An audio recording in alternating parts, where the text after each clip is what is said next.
All right, I think we should be good. Ooh, it says you're in the Okay. show. Everyone can I'm see and hear you. well, that's good that it told you that. I know. Very excellent information. So, welcome, you guys. Welcome to Oklahoma Office Hours. This is where you can spend a little bit of time here in Oklahoma before you ever move here. So, I'm Marcie. I am a realtor here in Oklahoma and a lifelong local. I have never lived in another state. And each week, we have honest conversations about what it's like to actually live here. And a lot of times, it's just me. But this week we have Stacey on as well. So we're talking about things like neighborhoods, the home buying process, tornadoes. Today, mostly the market, hidden downsides, things that people wish they knew before they moved. I think you'll find a few of those in today's show. And today we've got Stacey, and she is a realtor in Ardmore. And we have some very interesting numbers We to do. It's go over with you. Yeah. 2026 has been an interesting year. 2026. And these aren't all 2026 numbers. Like a year in real estate is nothing. Yeah. Right? It's nothing. But here are the numbers there's 6 of them. 30%, 52, 18.7%, 0.79%, 163,000, and 206. So we just have to dive into what these numbers mean for everybody. Okay. Love it. Love it. Love it. Love it. Yes. So our first number, because I just want to jump right in because I know it's going to take us the entirety to get through this. 30%. Oklahoma City price gap versus the national median price.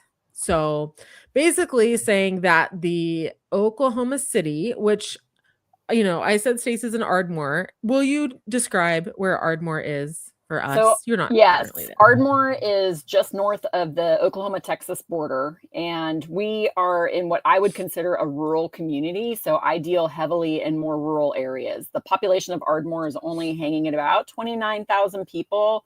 And I am not dealing with a metro market. However, we are equidistant between Dallas-Fort Worth Metro and Oklahoma City Metro. So it's only an hour, 20 minutes to get to either of those metros on the I-35 corridor.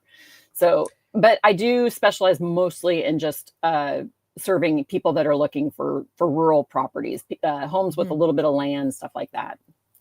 Yeah. So, not necessarily, this sounds terrible, but not necessarily professionals, but usually more retirees and people that don't have to be in a metro area to make, a career or something. So, right. Yeah. And I mostly I don't really love to leave the metro. I have and do, but my newest one is out east of the metro, way east of the metro. Where are you at? Earlsboro. I've heard of Earlsboro. Mm-hmm. What's it close east to? Of Shawnee. Oh, okay. It's on the other side. Yeah. Okay. I mean, it doesn't sound far, but it's an hour. Yeah, and it's still what I would call rural for sure. So. Oh yeah, it's rural.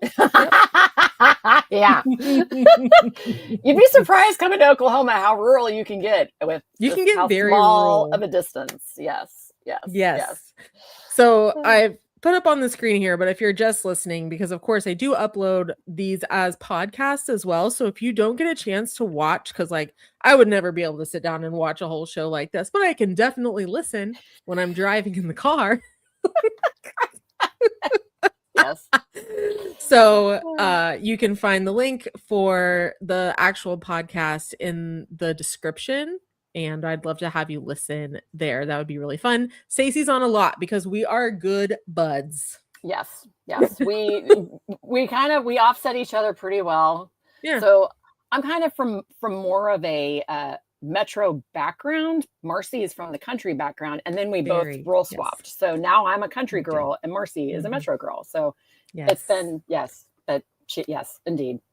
If I ever have anybody that I need to help. They're wanting to move up to the OKC area. It's Marcie. Marcie's my girl. So yeah, and same goes for the other way around. I will gladly hand you all the wonderful folks looking at lake property. Oh man. Okay, cool. So a lot of people, I mean, I guess they know that Oklahoma is cheap. I feel like that's a thought process that gets, people say like, oh, it's so cheap to live in Oklahoma. Like, is it cheap? So, interesting fact today, I literally had a buyer come in from out of state. She's here from California, and she's looking to buy cash here and not have to sell in California. She does have enough equity that she can do that. Okay. So in some regards, Oklahoma is absolutely cheap enough to be able to do things, but I think it always goes back to where you're coming from. So I know some markets don't have that kind of push. California has been very unique, as probably everybody knows. California, Hawaii, I mean, those are some really unique markets, but yeah, it's still happening. It's been interesting. Yeah. And like today, I was talking to someone who was from out in Western Oklahoma. Like that's where I guess she grew up there and then moved here to the metro, to like rural metro, like Newcastle is rural metro. Yeah. And she was like, I just can't believe these prices. Like they're so high on these houses. And I was like, really? Yeah. It's all about perspective. It's all about perspective. That's great. I have not heard anybody say that before. Yeah. She was like, these are really high. And I've heard it, especially from Okies. But man, when yes, absolutely. Yeah. Like lifers. Absolutely. Lifers. Yes. Because I listed a little house out in Roth, Oklahoma, which that is definitely getting rural. I don't know where I want to say the population's less than 2,000 people. And somebody saw it, a local, an Okie, a true hardcore Okie, like I'll chase a tornado Okie. He thought I was insane for asking the price. And then we ended up going over asking. So I don't know. Yeah, but you are 1,000% correct on that the locals, people that are local to the market and have seen how much the market has increased, possibly if they haven't been buying homes, they think it's ridiculous. They think the prices are ridiculous. Yeah, they think it's ridiculous. When I first moved here, though, and I think it was my first jaunt here in 2014, I want to say the price per acre where we weren't even really looking, but I was shocked that you could buy land for like less than $1,000 an acre, which is not possible today. No, not possible. Things have changed dramatically in the last 10 years. Dramatically. Stacey, whenever I talk, do you hear any static on my end? No, you're good. Okay, I'm hearing static from you. Oh, sorry, guys. Do you want me to pull the plugs? Yeah, pull them out and put them back in, and maybe that'll fix our problem. Okay, hold please.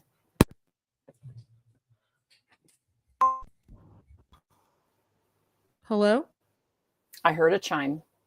Yeah, it's still making the noise. Maybe just pull them out. Okay. We're going cold. We're going. Here we go. Is that better? Oh my gosh, it's still doing it. I don't know if the people in the audience hear it or not, or if it's maybe just me.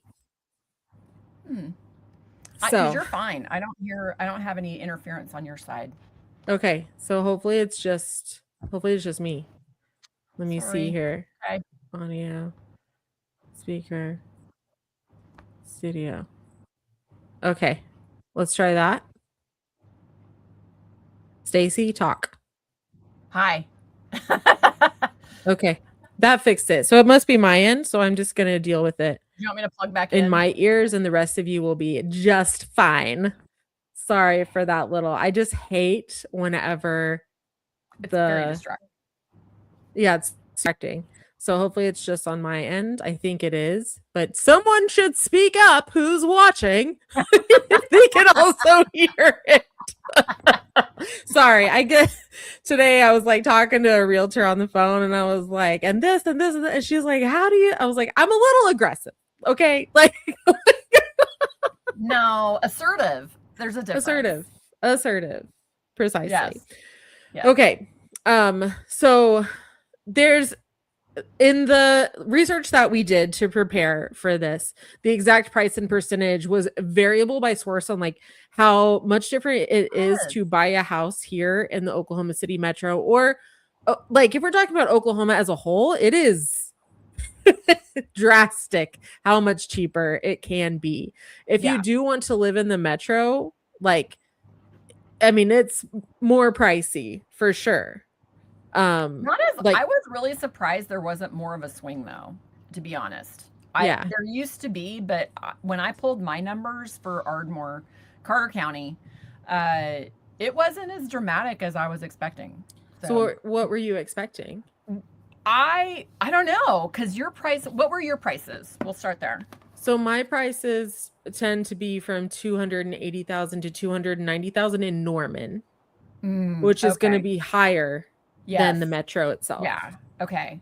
Which well, that's definitely a little more dramatic. But for the Carter County area, and I did the same thing because I've really not dove in too hard in like researching different resources, and just strictly from the MLS, which is strictly realtor sales, sales that are realtor to realtor in a sense, right? Even if it's somewhat off market.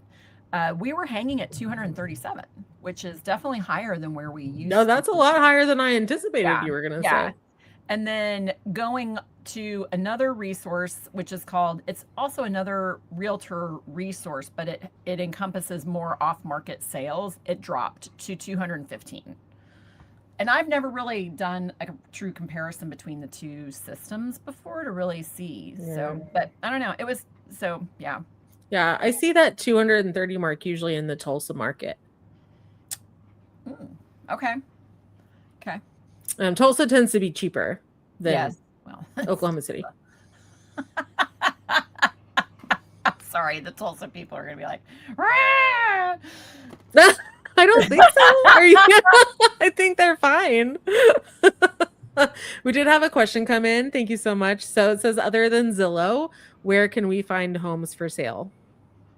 Many places. Yeah. I mean, like our systems,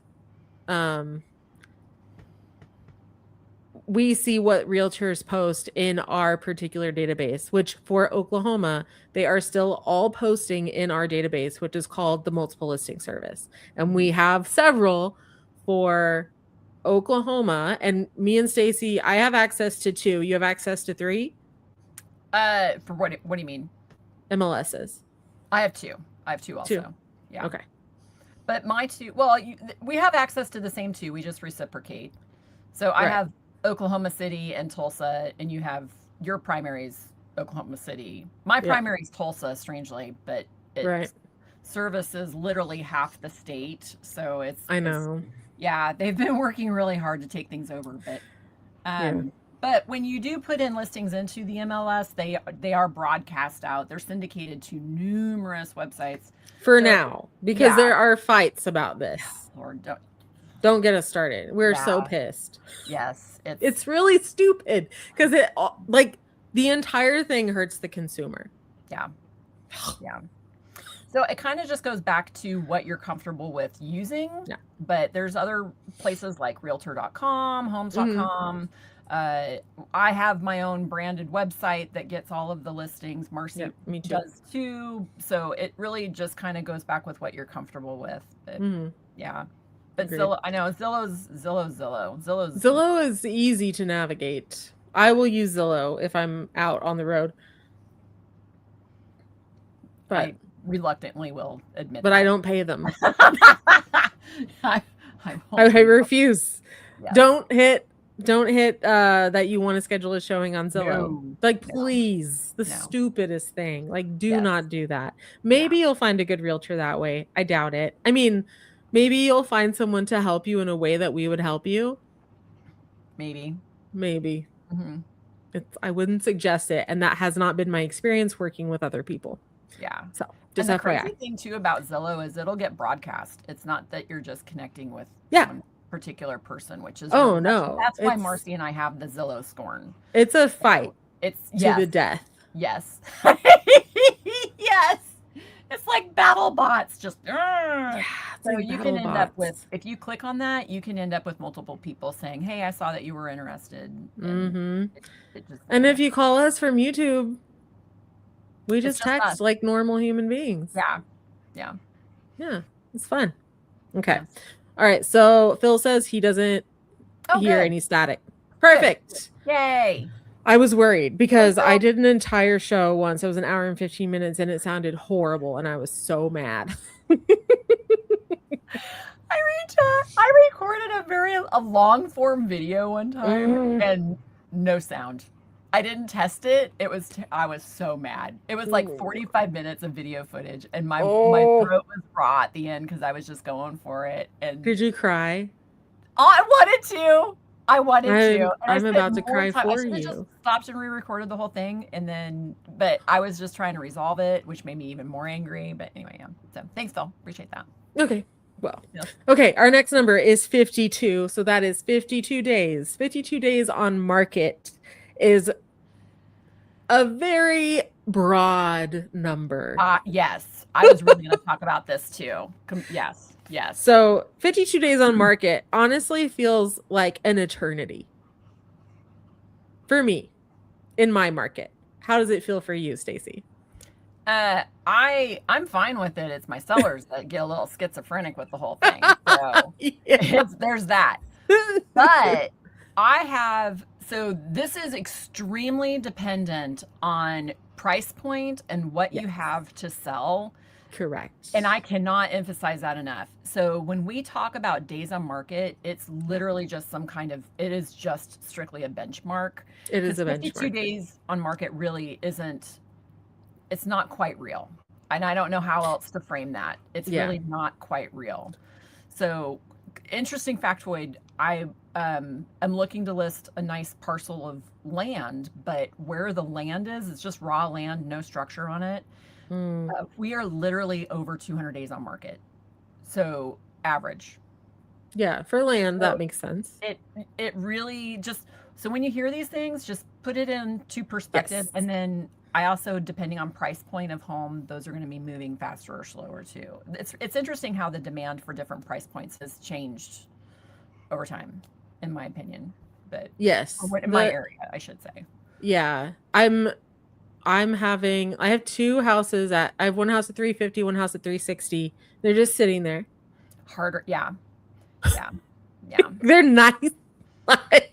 Yep. I have one at 200. 300, and we see that in Ardmore too. When you hit that $300,000 benchmark, it's almost a kiss of death. Yeah, it's a kiss of death.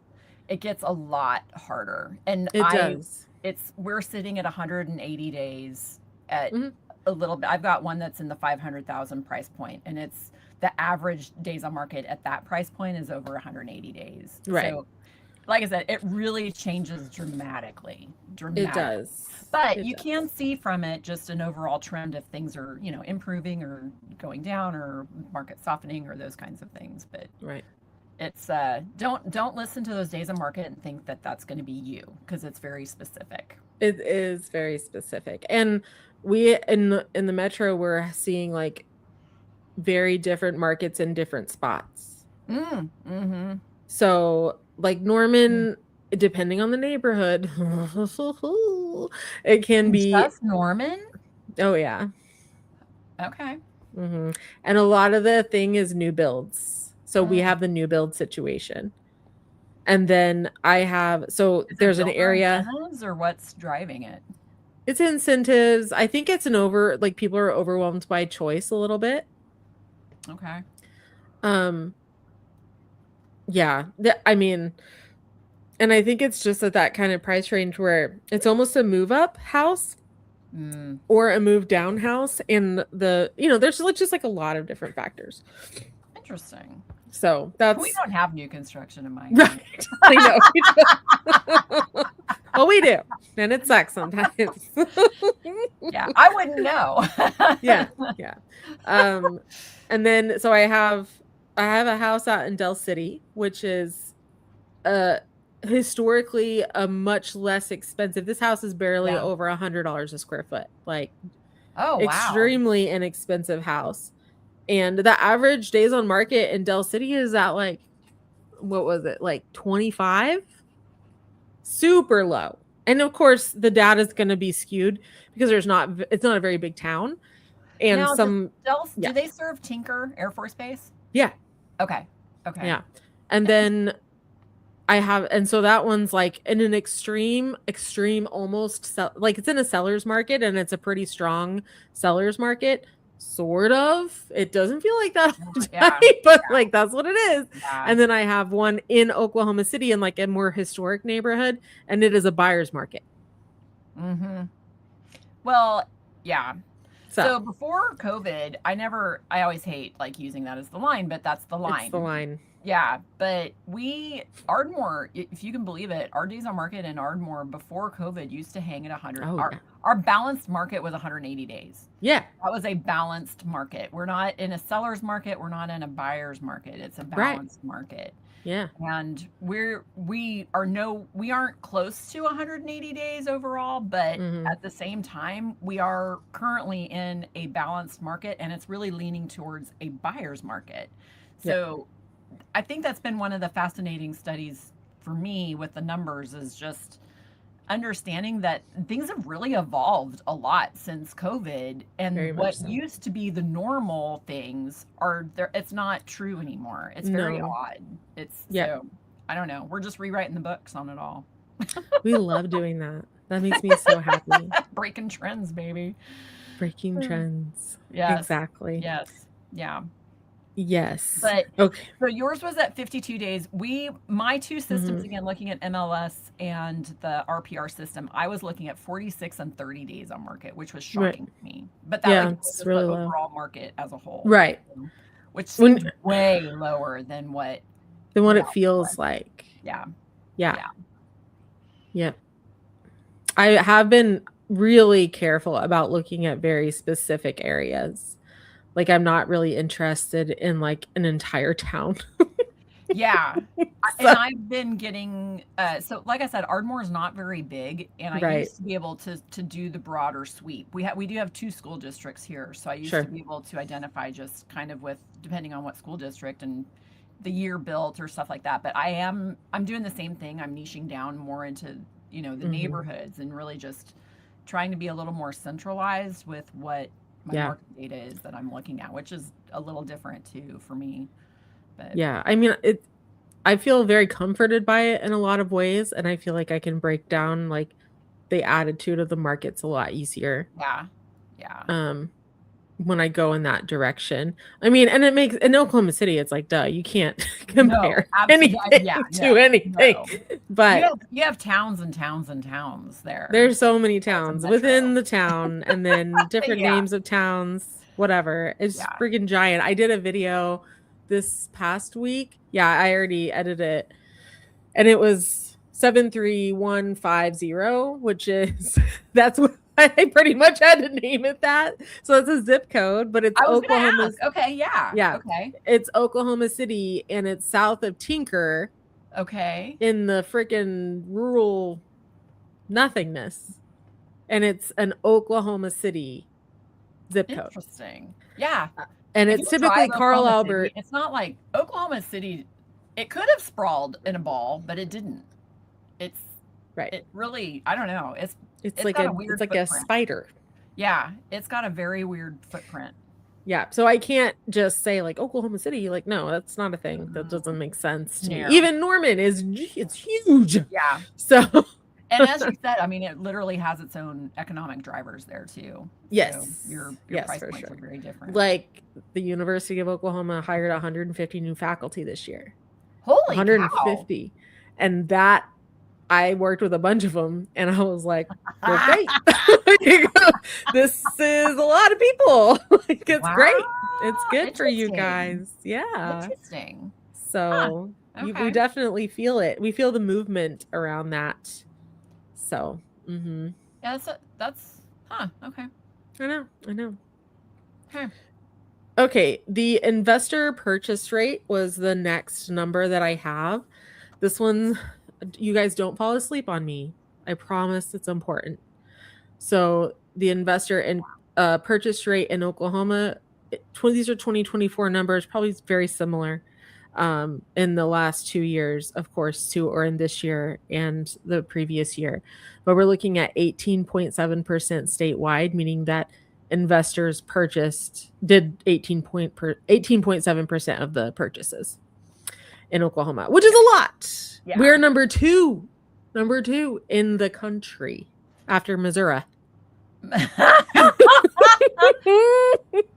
And I think this is a very interesting tell. I know this is like boring data because it doesn't really impact most people unless you are an investor. But what it tells me is that Oklahoma is getting discovered, and it's getting discovered, and it's pushing our prices more than it has traditionally. Yes. So, and I've even seen it just this year. So I kind of use my own investors as a little bit of a gauge on how, like, Sure. when my investors come back to the market and they're wanting to buy, I know the things are getting stronger because if they're willing to reinvest the money, then there's money out there to invest, which seems, it seems like I'm stating the obvious, but but I have noticed, especially as the year goes on this year, that the investor interest is getting stronger and stronger. Yep. So even in my area, which is unusual. So yeah, and I feel like they're not having to compete. They're right. and to be honest, I bought an investment. So if they're out there, they're looking for deals. I bought an investment property in June. Yeah. You didn't tell me that. I just got it rented to a lovely little couple. Yeah. Oh my God, that's awesome. Congratulations. That's awesome. Yeah. And I got it rented, and I think I rented it a little bit under market, which doesn't bother me. Making money. Long-term game. It's about the long-term game, and I'm really not interested in taking. It's an 1,100 square foot house that rented for $1,400 a month. That is freaking crazy. What on earth? Yeah. That's awesome, man. No, it's awesome. I'm like, man, that's a lot of money. So for rent for someone, like, what? Yeah. So I know. I just I'm talking to a first-time home buyer today, actually, and she was saying that she's paying $1,800 a month in rent in Ardmore, and I was just like, what? That's whatever. Buy a house. That's what we're doing. It just makes me feel so old. The last apartment I rented was for $600. Mine too. I rented a whole house for $600 a month. Yeah. My very first rental was $200 a month. Yeah. Tell me about it. It makes me feel old too. I try not to, but yeah. Yeah. When I got out of college, there were 5 of us girls living in one house, and I paid $200 a month. That's crazy. Yeah, I'm getting older. But things are more expensive. That is clear. Yes. Very clear. Dang. Yeah. So there's not going to be an exact number on these, how many investors there are. Like, it's a tough thing to track. It's a tough thing to track. And I think one thing I'm noticing from it, and I'm like, is your dog eating something inappropriate? My cat left. I think she's very angry that I'm talking to you and not her. I saw him in the back.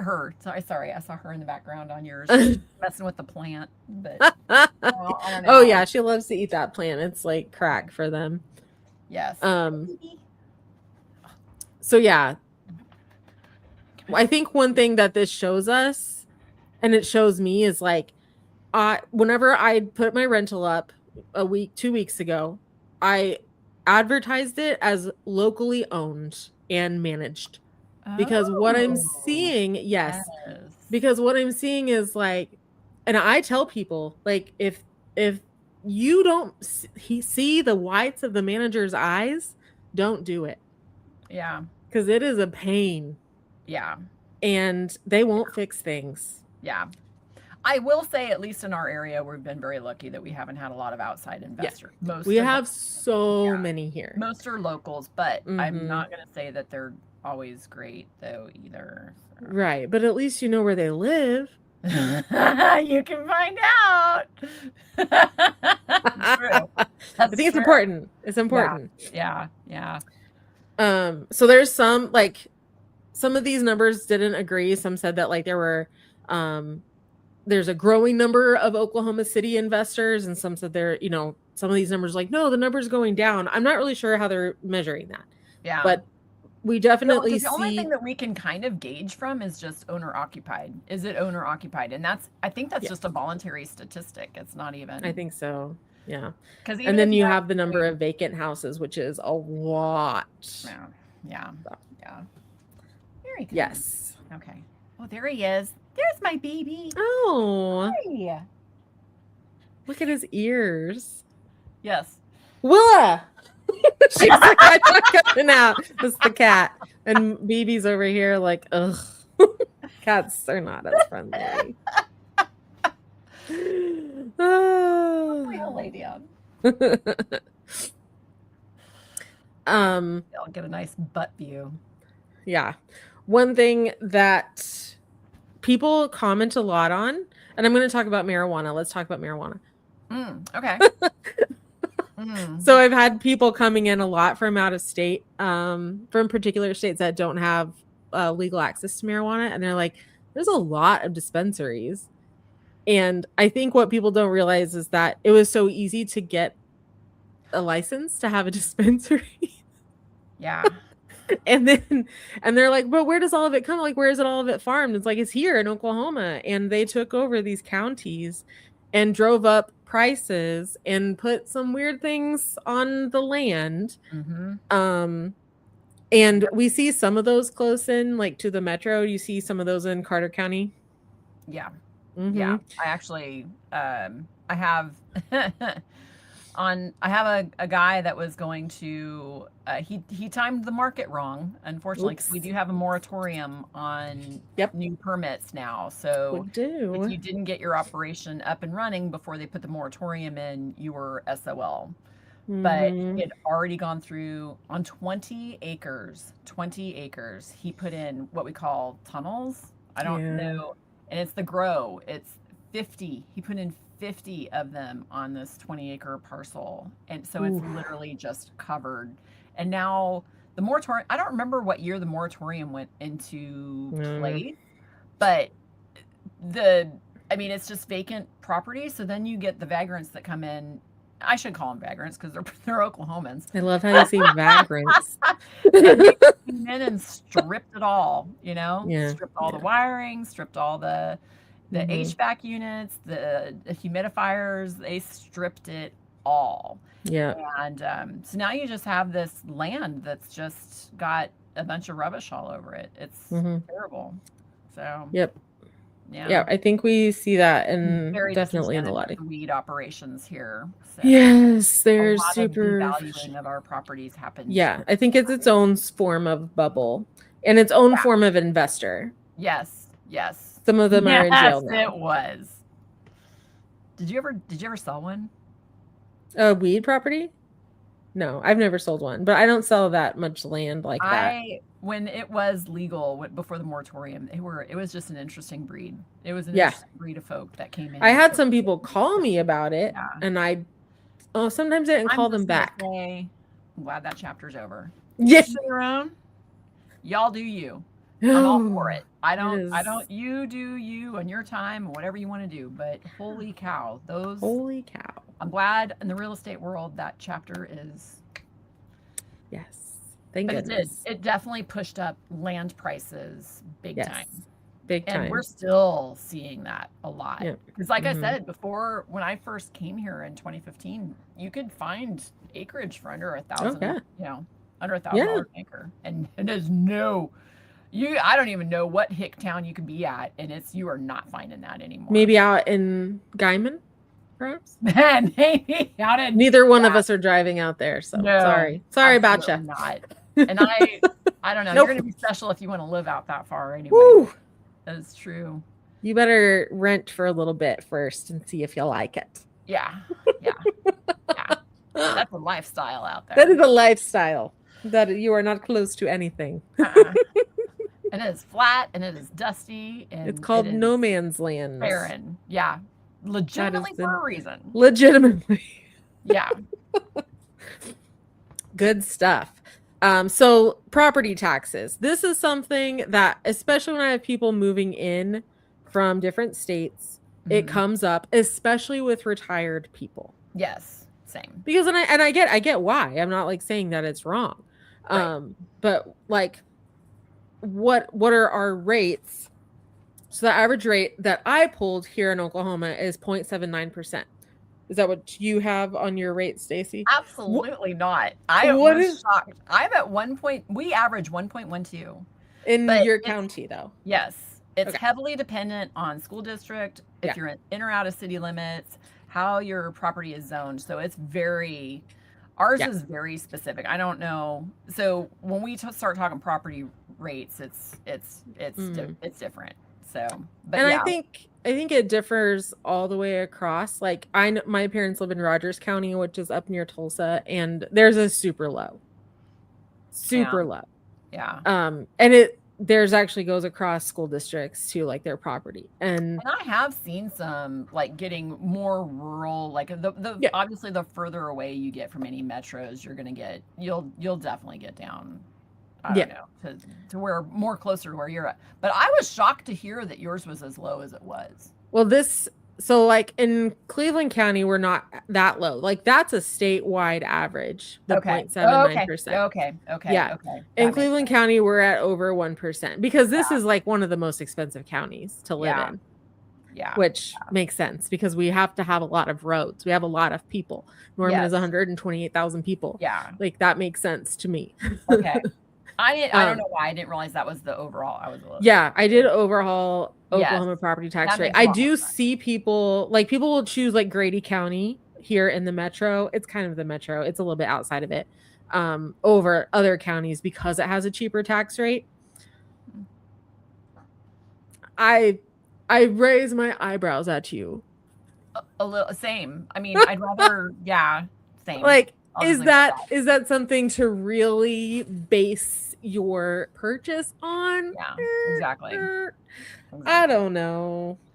Like, to me, I'd rather base my purchase on how my home is going to appreciate rather than how much in property taxes I'm going to be paying. Quality of build. Yes. And, we're just being honest with you. Yeah. We have heard it all, you guys. Yeah. We have heard it all. Interesting factoid about, at least when you start to get rural, and Grady County I would consider is rural. I would be really surprised if they were much different than what we are. But unless you are literally in the city limits of Ardmore, pretty much throughout the entire southern swath of Oklahoma, the city of Ardmore is the only place that actually requires a certificate of occupancy for home ownership. So if you build a house, it's the only, in the city limits of Ardmore, is the only place that has an actual certificate of occupancy.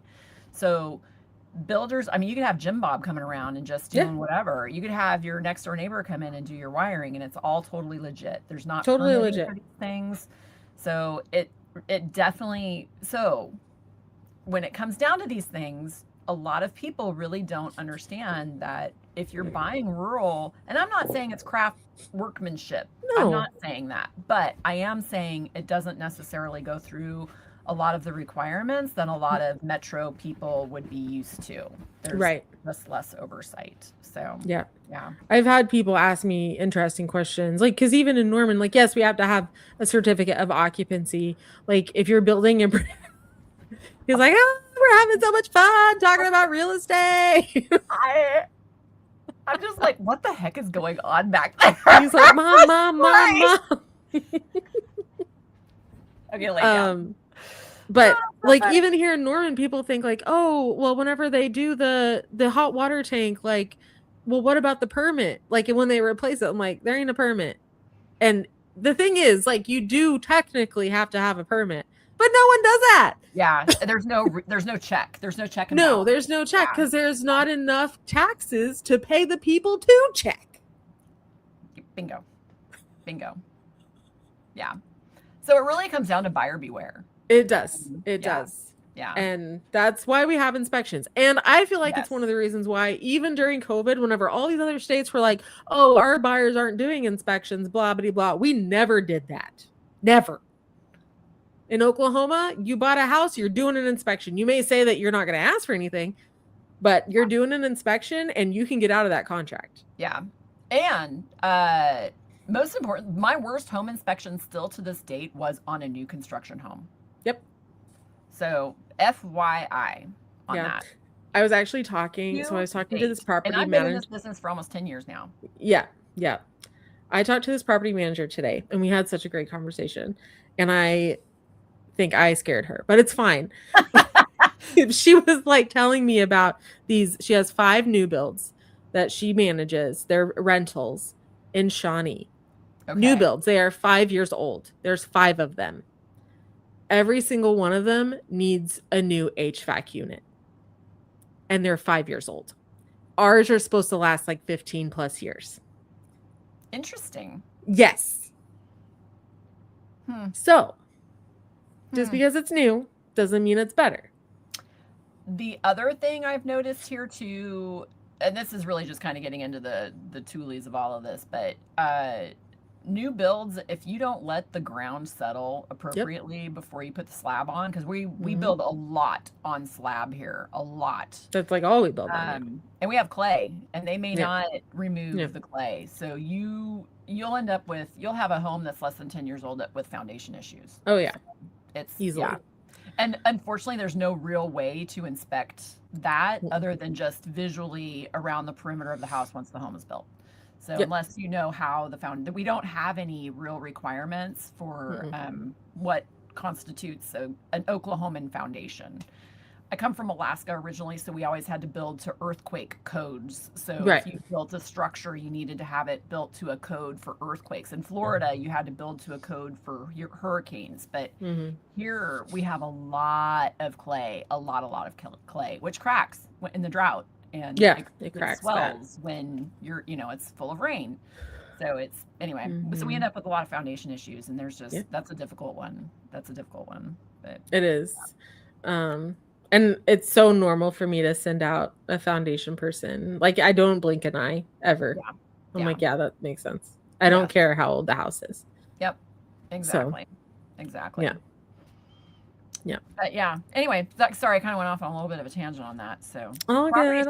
Though. So if you're getting a lower property tax rate, just know that comes with big asterisk. It does. Yes. People notice it first in the roads, and it's what I bring up. My first question for people who want to move here and they're looking for something with land, and especially if they're buying under $350,000, I say, how comfortable are you with the dirt road? Because you're gonna have one. Yeah. And they're like, what? Like, absolutely. 100%. And you also have to be a little bit careful that you're not on a private road too. Oh yes, we love private roads. Whose responsibility is it to maintain those private roads? Oh, the people that live on the road. For sure. That's for sure. Okay, my next number that we have to talk about is 163,000. And that number is the number of new Oklahoma residents since 2020. I kind of thought this would be a little higher. I thought it would be too, honestly. Yeah. Then you hit Ardmore. We'll talk about the ruralness after that. I know. Then you get Ardmore and you're like, well, So the numbers that I have here are talking through, let's see, 107,000 domestic moves, 52,000 international moves. I think it's probably low, and it's hard to get exact, but what I always tell people is this: like, before COVID, Oklahoma City was the 27th largest city in the states in the US, and now it's the 20th. Oh, interesting. Yes, that is a large jump. Yeah, that's a big jump. It's a big jump. And it's on, and I think there's a lot of reasons for this happening. And like, even whenever I moved to Norman in 2007, like, it was fine. Oklahoma City, but it wasn't Norman. Norman was way better. And in a lot of ways it still is, guys. But but now, like, this is one of my things, and me and my parents talk about this constantly. We really like to eat. We are foodies, and I wanted to go to this certain restaurant on my birthday, and we were going to go on a Sunday night, and I ended up having to go on a Wednesday night, and I had to make the reservation a month in advance just to get in on a Wednesday night. Are you serious? Yep. Holy crap. Okay. I know. In Oklahoma City. Who knew? That's what wild. is that? I know. And Tulsa's the same way right now. Really? Yeah. I don't eat that bougie. Well, I was gonna say I don't eat that bougie. I mean, I don't eat that bougie all the time, but it was my birthday. Oh yeah, absolutely. That's freaking crazy. I know. Huh. So that's not like obviously it's not like a hard number, but I know that if I wanted to go to like Le Parisien, I would need to plan out 3 to 4 weeks in advance. Well, and what I've noticed going up to the metro also is just that I'm seeing a lot more international type dining locations. Oh, yeah. So that's really changed quite a bit in the last 5 years or so. I don't know. Mm-hmm. So it's that definitely, and to me, it holds strong with the migrants coming and starting up shop. So yeah. And I think there's so many other, like with our new builds, a lot of out-of-staters, they come here because they want a new build. Mm. That is a really common. There and I get it, and they still come with all those issues that me and Stacey just talked about. Yeah. But they're easier to get into, and I think it's a little more clear knowing what exactly you're getting. And I think too that it's nice to know that you're getting mechanicals that aren't that old. That sounds super alarming about your HVAC systems, though. What the heck is happening with that? That doesn't even make sense. No, it doesn't make sense to me at all. Is it the HVAC system? Isn't the installer? Like, what is going on? Mm-hmm. Yeah. Yeah. So one thing I wanted to note too, and I've talked about this before in some other videos, Stacey and I both have other YouTube channels as well. And I am going to connect those in the description for you guys. So that way, if you want to watch, because this channel that I have here, this is technically my channel. And it's all live streams. So it's a show, basically. The Marcie show. Sometimes I wish I had a partner on it, so maybe Stacey. Because I'm just like, sometimes it's hard to just talk, just me for an hour whenever I'm on by myself. Like it's a lot. I'm in. Yeah. But the brain drain. That's what I was. So the brain drain has stopped. So I first learned this term in college. About some different countries that had like people leaving people leaving cities, leaving countries because there wasn't enough opportunity. And so we had this problem here in Oklahoma that people would leave. And a few years ago, I saw Mayor Holt. Mayor Holt is the mayor of Oklahoma City. I respect him immensely. I think he does a really good job leading the city. I mean, bringing even, the canoe slaloms, the championships, the Olympics, like these are all really big deals. But people hit their goal, the mayors, because they all kind of work on this together. Their goal for Oklahoma City, which eventually like leads out to the rest of the state, was to stop. Like they didn't want their kids to have to move to Dallas to make money. Right. And I don't want to move to Dallas because I hate it. Who wants to move to? I freaking hate Dallas. Don't even get me started. But everyone was having to move to Dallas just to make money.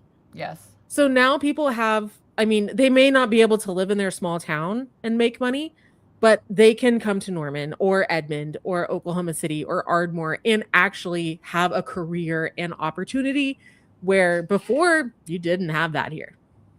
So this is an interesting lead-in because this is kind of crazy that you say this because I'm literally in Texas right now because my husband is working on a data center for Google. Oh, fun. Yes, indeed.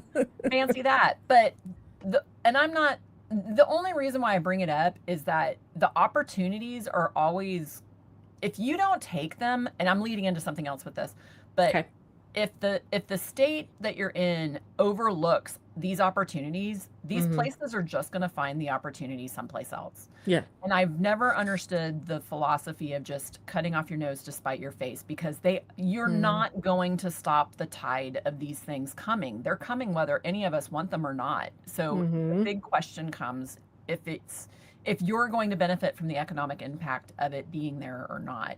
And I know data centers, there's a whole hullabaloo about what, Yes. you know, the environmental impacts of it. I think a lot of it's just a lot of misinformation.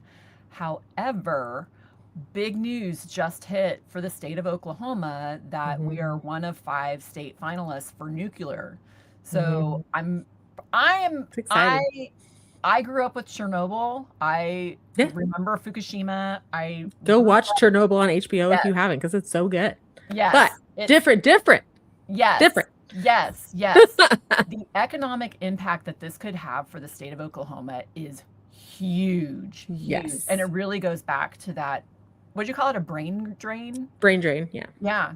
It's, I mean, the quality, the skill level of the people that have to be in place to make something like this work is just, I mean, it would be such a boon for us. Incredible. Such an opportunity for the real estate market too, because it's going to push our prices. How exciting. Me and my dad talk all the time about how the first big boon for Oklahoma was air conditioners, because otherwise we couldn't live here. It's so bad. It's so hot. Yeah. I probably should bring this up, but do you watch The Fat Electrician? No, what is that? Or Fat Files? I don't know. He's another YouTuber, but he just talked about, he did this major rant about air conditioners and how, you know, because we had the World Cup and stuff, so he was just really talking about how air conditioning is just, it was a life-changing thing for America. Yeah. It's life-changing. Because how could we deal with this crap if we didn't have it? And we're happier. Oh my gosh, yes. Okay. So we had a question, and I wanted to get to this question before we moved on to the dying county. Okay. Since there aren't strict building codes, how difficult is it to find a good builder? So the builders, to me, are weeded out quite quickly. Is that your Stacey she's like, no. We can, this is a good segue for Carter County anyways. Good. So, because Carter County, you were going to talk, 206 was your next number. Which 206 is my next number for Carter County. Yeah. The population loss. Correct. But what I would say, it was really a bit of an epiphany to me getting into real estate in the rural markets. The reason you see so many mobile homes in rural areas is because you can't find a good builder. Ooh. Yes. So it really pushes up the market more for mobile homes if you have somebody that's needing to put something in. So I never really thought about that. Yep. Dang. That's what pushes it. And I will 1,000 times say this. So if anybody's familiar with the Dallas Metro, I call it a 30-day home. I swear to goodness, you are driving through the Dallas Metro and they are throwing up houses in literally 30 days. It's wild. And I don't know how you can have any kind of good oversight putting a home up that quickly. So what I would say about mobile homes and where we are with the mobile home industry today is they do have strict building codes now. It's not like a tin can that they used to build, a few decades ago. And frankly, in some of these areas, I stepped into one that was I want to say it was a 2021 build. And I would never, if you just put me inside the mobile home and let me walk around, I would not have known I was in a mobile home until I saw the outside. The outside, yeah. They have really come such a long way. Oh, yeah. I know a lot of you scorn them, but that's the rural area. I think it's the tornado thing too. Yeah, I mean, people just think it's going to be lifted up miraculously. I mean, it can be, but usually it's not that bad. I've seen what a tornado can do to a house, though, too, and it's a stick structure. It's just going to tear it up anyway. A tree's going to go through anything. It doesn't really matter. Definitely, especially when it's being used as a missile. Exactly. Not to freak any of y'all out, but yeah. No, we're fine with tornadoes. I think I freak people out with how chill I can be about them. It's fun. It took me, I had to be out here for over 5 years before, but now it's like, oh, okay. Now I'm looking out the window going, what's going on out there? Where is it at? And I think with the tornadoes, that people just don't realize our technology with the meteorology systems is just so advanced. That's part of why we don't get freaked out. Well, because we have so much. Yeah. I awareness. finally saw damage from it too. And I didn't, Yeah. The damage from a tornado is so extremely isolated. Yes. I mean, you will literally have one house leveled and then 2 houses over has 0 damage. Yeah, exactly. It's crazy. It's wild. Yeah. So yep. It's just the luck of the draw a little bit, unfortunately. I know. But yeah, so good builders. I would imagine up in Metro, like Marcie said, they get weeded out pretty quick. But if you're in a rural area, the small ones. What? The small ones get weeded out very quick. There you go. Not the big ones. Yeah. They can do whatever. But in the smaller towns, you just we don't have the large, like the Leonard. I don't know. Who do you recommend? Who are some of your favorites? I mean, for a more affordable home, I prefer Ideal Homes. I live in one, so that's why I prefer them. And I mean, you have a good build too. I like it. It's nice. Yeah, and I think, and my inspectors always tell me that they prefer it over other builders for the price that it is. Like my house was less than $300,000 in 2020. So I'm not in a mansion. Sorry guys. Like I don't do that because I don't want to clean it. Yeah. It's a nice area, nice neighborhood, good appreciation. It's super nice. And then there's a lot of more custom builders that I really like. Yeah. Same. For sure. That's if you're dealing in my area, if you're looking at a build, unfortunately you're not getting the good quality unless you're into about the $400,000-$500,000 range. Yeah. So trying to find a quality build below that new build is very difficult. But I did run into UBH Homes. Do you know who that is? I know they have an office in the city. Mm-hmm. Okay. Well, anyway, I went into one of their homes in Sulphur, which is a small town. It's only 5,000 people. I was just there the build there, and it was a decent little home. So I was surprised that one of the larger builders or one of those contractors would do one down here. But it was good. It was a solid little house. Okay. So interesting. Yeah, really, I guess my bigger takeaway is just maybe call the metro area to see if somebody would service down where we are. Yeah. So. And get in those freaking little barn dough groups in Facebook. Yeah. Just, they're a mess. And these people, it's hysterical. But barn dominiums is what I'm talking about. But there's a lot of little builders in there. And if you have to suss these people out, you got to ask good questions. Yeah. You got to get in there, get up in their business. Yeah. But those are the tiny builders, and they don't have websites. Yep. Yeah. What I say is if you can't do it yourself, you have no business to do it in the first place. Yeah. And which is a terrible thing to say, but that's the reality for rural Oklahoma. Yeah. If you can't oversee it, don't expect a superintendent. My parents built a house. There isn't even a blueprint for it. No, there's no blueprints. What? No blueprint. People ask me for blueprints. I'm like, what are you talking about? Nope. There's not a blueprint.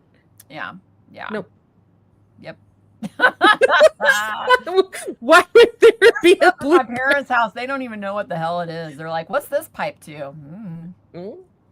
Yeah. It was a good idea at the time. Yeah. Oh man. Anything you want to add, Stacey, about Ardmore's population situation? Well, I mean, so we did have a tire manufacturing plant. Michelin was in Ardmore. They finally pulled out, but it was, so again, we have a population of 28,000 and them pulling out was about 1,400 jobs impacted. We also had a Dollar Tree distribution center that closed down, but now it's being rebuilt. So they're rebuilding it? Now it's going back in again, bigger and better. But I still haven't heard any plans about the Michelin plant. But I don't know. There's Ardmore just doesn't. We don't have a lot of booming business at present. So we do have casinos. We have a tourism draw, but it's as far as like true. That's why I'm kind of excited about the nuclear, even though I know it's not in our area. But it's. I mean, when we can get a buzz around the state with those kinds of things, it's just, I feel like, a rising tide lifts all boats. So Yeah, it does. Yeah. I mean, because you even see that with Texas, right? Like Texas Mhm. is insane, and you see it bolstering up the economy in Oklahoma. Yeah. And which is why our land prices have been pushed so much. So don't live in Texas, guys. It's not smart. You don't can do live that. a lot cheaper in Oklahoma. And I think it's better. That's just I my do too. sense. I do like so. I like some of the hill country in Texas more. But well, yeah. I mean, it's the hill country. It's beautiful. I know, it's so pretty. And they have distilleries there. They have a lot of bourbon distilleries there. Yes. Yes. I do like that too. That limestone makes good water. But all right. Well, this is good. I think we had a great conversation about some really interesting numbers for Oklahoma. Hopefully it put some things into perspective for you guys in our audience. Both of our information is going to be in the description. And again, if you want to listen to our show, my show, whose ever show this is, instead of watching, well, you'll have the podcast link. So go there and leave me a 5-star review, because I need more of those, it looks like, to like get people to watch. So yeah, do that. Okay. Cool. All right. Thanks, guys. We will see you next time. Bye.